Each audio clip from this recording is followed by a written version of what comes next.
Welcome into another edition of the Old North State Sports Show, folks. If you are here, please hit the subscribe button. We are closing in on 2,000 subscribers. And if you are listening elsewhere on the audio version of this podcast, one, I appreciate you. Please hit the follow, give us a 5-star review. It helps us out. Enough of that, though. Let's dive right in, folks. Even with it being the offseason, I continue to find new topics, new stories, new things to talk about for the Carolina Panthers. And here we are. Let's jump right into the lineup today. Canales on Bryce Young. Dave Canales went on Sirius XM to talk about Bryce Young, his performance, and what he went through getting the starting job back. And we'll talk about that, and I'll play a clip. The NFL calendar, pretty boring, but I do want to keep you guys informed on everything that's happening in the NFL, important dates that are coming up. Part of the reason why you won't see too many mock drafts from me over the next month is I like to wait until free agency. So we got that. The Olsen versus Brady discussion in the booth. It's real. Olsen deserves to be the number one on Fox, but he's not. Brady's got it, and he's got the money, but we'll talk about that. And Cam Newton, we know Cam Newton's on ESPN now with First Take. Here, we're going to listen to what he had to say about the MVP that he earned over a Super Bowl. And then here we are with the Senior Bowl. Got a few notes that I want to talk through from Panthers.com, where, of course, get all our good content. So anyways, folks, let's go ahead and jump right in. We're going to play the audio of Dave Canales talking about Bryce Young, and let's run that clip. Got to just give all the credit to Bryce. Handling the way that he did with maturity, attacking it, and really positioning himself for that next opportunity. And not knowing when that opportunity was going to come, stepping back in, doing the work. Taking the challenge and really finding the joy of playing again. And I could sense that. We went out to Denver. And we didn't get the result we wanted. We didn't win that game.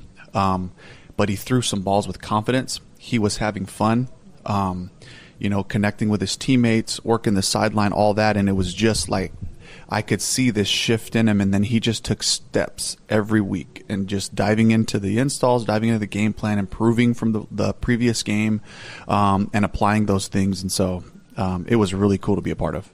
There you have it, folks. Dave Canales on Bryce Young. And there's more to that interview. Again, the clip on the left is actually from this. I took a screenshot of it. Of course, being on YouTube, I do not want to get demonetized. So we got to play it safe here. But you can go out and listen to the full interview. And I think it does say a lot about Bryce Young and Dave Canales' relationship, because over the course of the season, it felt bumpy, at least from our eyes.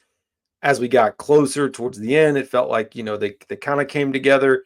But to hear Dave Canales' perspective, and as a Carolina Panthers fan, what I really like is he talked about finding his joy for the game and just getting back, enjoying the sideline. I mean, you got to think about it. It's a very humbling experience to go and sit. I mean, it's hard to equate it in the real world and your job, but think of it as a demotion and having to sit on the sideline or watch someone else get promoted over you. And just how do you handle that adversity? All good things. I'm sure we're going to continue to hear sound bites like this throughout the offseason on Dave Canales and Bryce Young, but a really good position for the Carolina Panthers franchise. Now let's jump into maybe a little bit more boring topic here. And that is the NFL calendar. It's a little bit hard to read from where you sit, but you can go out to NFL operations if you want to see a better view of this. Right now, Senior Bowl, of course, is underway. The Pro Bowl games, the Super Bowl next weekend. And then we really kick into the offseason, folks. It becomes a thing. So starting February 18th, beginning this date at 4 p.m., on March 4th, until March 4th, I should say, clubs may designate a franchise or transition player. To be honest, I don't think there's anyone that's going to be sought after as far as issuing the franchise tag on the Carolina Panthers roster right now. The NFL scouting combine is going to be at the end of February 24th through March 3rd. March 4th is the deadline to designate again your franchise or transition. March 10th, important day. Circle it on your calendar. March 10th is when legal tampering will begin. We'll start to hear some rumblings. Now, if as we talk through this, remember you could still have a trade on the table that's going to be executed, but it can't become official until the new league year. But this March 10th through 12th, you have legal tampering. New league year on March the 12th. And then from there, things can become official with free agency, with trades. So we'll see. So I just want to keep you informed as we go through this. And again, that's part of the reason I like to hold off from my end on mock drafts and not do too many. I know some people love a good mock draft. I'm just not a big mock draft person, at least not in the early stages. As we get closer, I'll have really all of March. I have a month and a half to do as many mocks as I want. But, 7 or 8 mock drafts is more than enough. So I think that's all that you're going to really get from me. Now let's talk about Greg Olsen and Tom Brady. Greg Olsen has been fantastic in the booth. And yes, even as a Panthers fan, and I should say not as a Panthers fan, if you're on the outside looking at this, everyone, I think, believes that Greg Olsen is better than Tom Brady when he's in the booth. I mean, I don't know many people that do not think that. It's clear, but of course, when you guaranteed all this money to Tom Brady, you were banking on his name, not to get into college, but name, image, and likeness, that the Tom Brady effect was going to help and boost, and like he was going to be a success. And then you didn't imagine, or maybe you did imagine, him buying into a franchise and limiting his ability to do his job. I mean, he can't sit in on some of the meetings. He can't watch some of the practices. Like it's very limited what he can do. So he's going to give you this generic, bland, and on top of it, he just hasn't been great. And here's the thing, like when you start to analyze these folks, and I was just thinking about it before, like I'm not here to say Tom Brady's bad. And just think about it for a second. There's bad, and bad is throwing somebody off the street in there. But you have to think about it from the confines of how you're supposed to be doing your job. Like, of course, if you threw an average American into an NBA game, into the NFL, Major League Baseball, they're going to be bad. They're going to be terrible, not good. You can't really compare. So you got to compare with what's in front of you. And what's in front of us is a clear depiction that Greg Olsen is absolutely better than Brady. But anyways, what does this mean for the future of Greg Olsen and his relationship with Fox? So Charlotte Observer, of course, always has great content. Here was a quote from an article discussing, Greg Olsen in the booth, and his quote. It says, "It's pretty clear that the path as far as Fox goes probably is a non-factor. I've been very honest with them. I'm not content just calling 1:00 regional games for the rest of my career." So right out of the gate there, we know, and Greg's voiced this numerous times, I don't think there's beef by any means. Like, he understands, and Brady wants to fulfill his contract. He's not going anywhere. But Brady's boring. Brady's not good. I mean, even Tony Romo, I would take over Tom Brady calling a football game. And I know Tony Romo came out hot, like pretty good, and then it's kind of dusted off. But I would still take Tony Romo over him, hands down. But I don't know, where does this lead for Greg Olsen? Like, does CBS want to pick him up? Is there another network? I mean, as you see some of these, think about going to a Netflix, or, I mean, there's Amazon Prime, but Peacock, these off streaming services, maybe you could be a number one, but how many games are you going to get? I don't know. Hard to really know how many games you would get during that stretch. So anyways, it'll be something to watch. I do think he deserves it. No doubt about it in my mind. I think he absolutely should be calling the best games in the NFL. Like, everyone enjoys it. He provides great commentary and color. Now, speaking of someone that knows and understands Greg Olsen, how about Cam Newton? Someone that worked closely beside him. Let's hear what Cam Newton had to say. I don't know if I'm going to play the full clip, what Cam Newton had to say on First Take when discussing whether he would take an MVP over a Super Bowl. Like, would he exchange that? Let's run it. Doesn't matter. It pales in comparison to a championship. We've got a former league MVP right here on the set right now in Cam. I ask you, Cam, if you could give back that league MVP for a Super Bowl championship, would you do it? Nope. Oh. Really? Really? Wow. Because you have to ask it through this lens. That was a very journalistic viewpoint or vantage point or response, Stephen A. I'll ask you this question, and, just to pose this thought. What's more important, impact or championships? You look at a guy like Allen Iverson, or you stood up on the table and blah, blah, blah, blah, blah.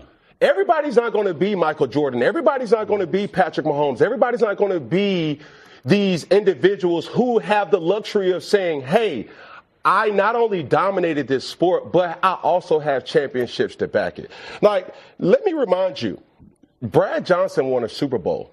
Trent Dilfer won a Super Bowl. Respectfully, Nick Foles won a Super Bowl. So, yes, when you look at those guys and you say, okay, what's more important? Would you have preferred to win a Super Bowl? I think that's the humble approach. But if we're being honest, the impact of you holding yourself accountable to say everybody has a responsibility to do. And you can say as an MVP award winner or an All-American, you've held yourself or you've held your end of the bargain down. And what do y'all think about that? What do you think about Cam Newton's take? Because to be honest, that's the first time I listened to it in its full entirety. I saw people talking about it. I initially thought I was not going to be in Cam's court, but I kind of agree with him a little bit on this. And of course, he's the one who played the game, so his opinion is his opinion, and I can't tell you it's wrong. He can believe whatever he wants to believe, but I get what he's saying. It's almost like when he was talking about quarterbacks a few years ago in the pedestrian quarterback play and the game managers. Like, is that what you want to be known for? Because you could win a Super Bowl as a game manager or someone that rides the bench or this or that. And I'm sure you'd still love to get a Super Bowl any way that you could. But I think what he is saying is that he proved to himself, which is really what he was talking through, and anyone else that followed him, that his playing ability is what really helped catapult them, man. I think what he is saying is that his performance as an individual that led them to an MVP season, like he did everything in his power.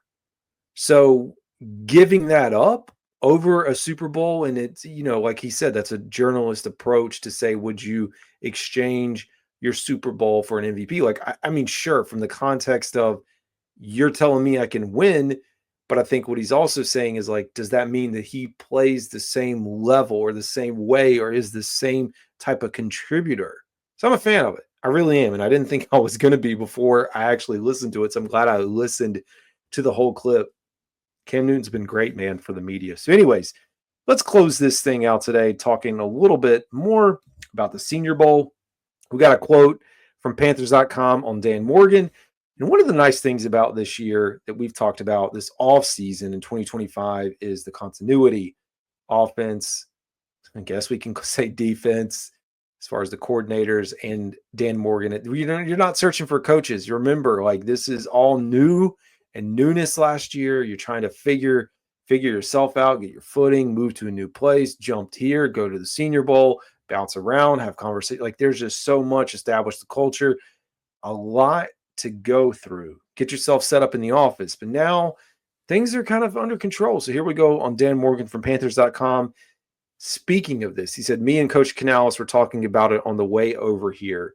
It's just, to come here with a clear mind and not have to worry about any of the new interviews and all the new type of stuff. It's just nice for us to come out here and concentrate and be able to build a roster. And that's right.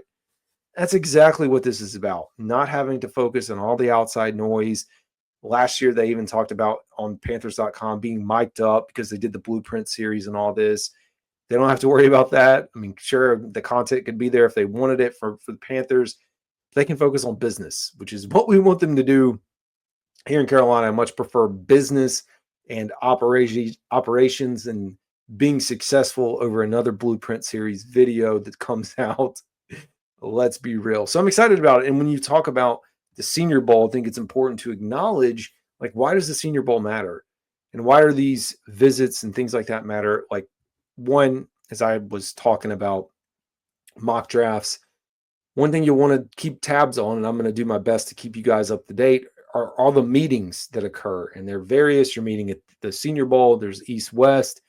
It's happening now as I record this. You're going to have pro days. You can have the combine.